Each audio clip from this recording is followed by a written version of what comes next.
Start.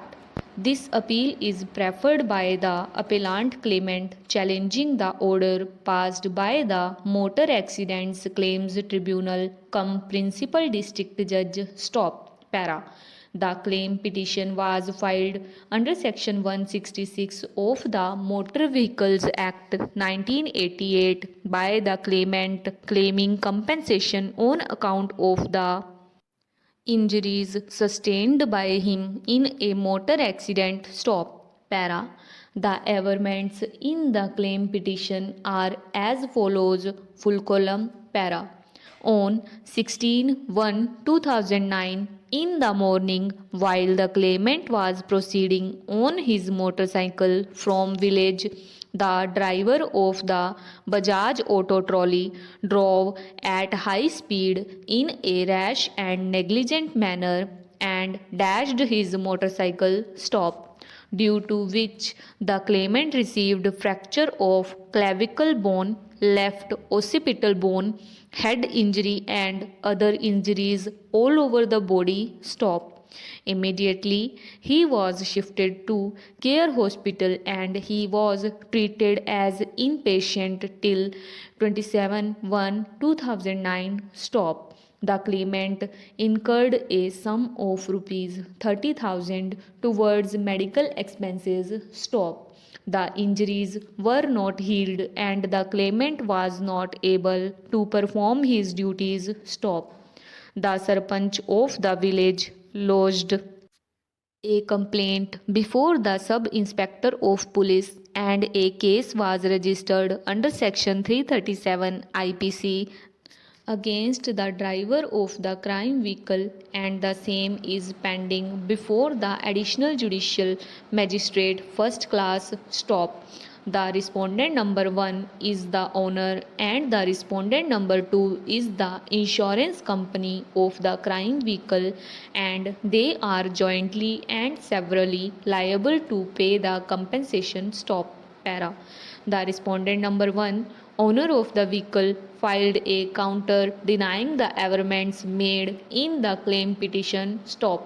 The rash and negligent act on the part of the driver of the crime vehicle was denied and negligence was attributed to the claimant. Stop.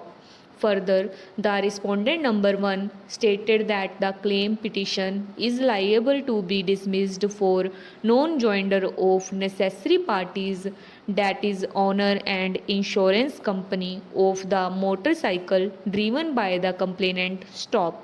The respondent number 1 further denied the age, occupation, earnings of the complainant, nature of injuries and the treatment taken by the claimant and subjected him to strict proof of the averments in the claim petition. Stop. Para. The respondent number 2, insurance company, in its counter denied rash and negligent act on the part of the driver of the crime vehicle and attributed sole negligence to the rider of the motorcycle. Stop. The respondent number 2 filed an additional counter stating that the driver of the crime vehicle was not holding valid and effective license at the time of the accident and contravened Rule 3 of the Central Motor Vehicles Rules 1989. Stop. As per the registration certificate, permit and policy, the crime vehicle is a commercial vehicle and the driver should have transport driving license, but as per the driving license issued by the authority, the driver is not holding the said license and thus the respondent number 1 has violated the terms and conditions of the insurance policy and as such the respondent number 1 alone is liable to pay compensation and the respondent number 2 is not liable. Stop. It is further stated that as per the MLC issued by Care Hospital, the claimant was admitted on 16/1/2009, but as per FIR and charge sheet, the accident occurred on 18/1/2009, which shows that prior to the accident, the claimant got treatment. As such, the insurance company is not liable to pay any compensation. Stop. The owner and the insurance company of the motorcycle are also necessary parties since there is a collision between the motorcycle and the auto trolley. Stop. Para. The claimant got examined himself as PW1 and marked exhibits A1 to A7. Stop. On behalf of the respondent number 2, only exhibit B1 insurance policy was marked and no oral evidence was adduced. Stop.